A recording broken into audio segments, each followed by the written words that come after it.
Kevin. What are you doing? Well, I was practicing.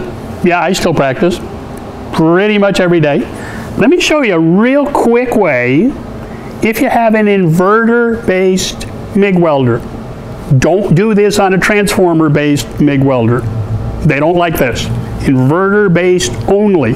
So when you're trying to set up your MIG welder for whatever job it is that you're going to do, there's always that certain little period in there where, okay, I know I've got to put, you know, I'm working with like 1/8" plate, so I'm going to want about 20 volts on there.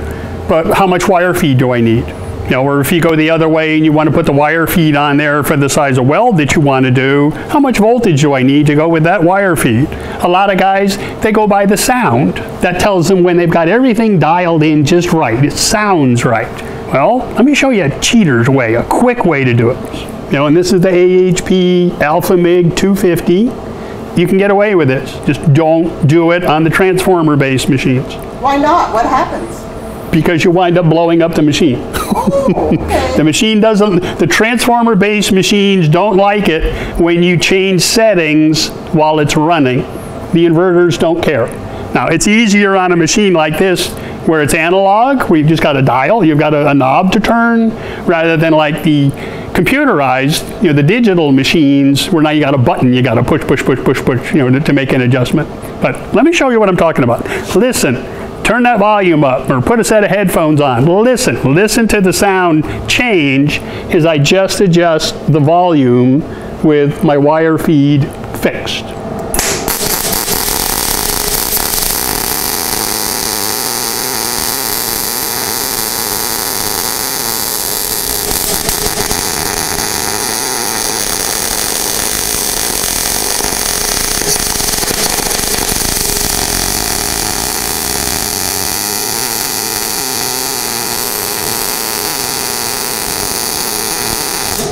So did you hear the change in the sound of the weld itself?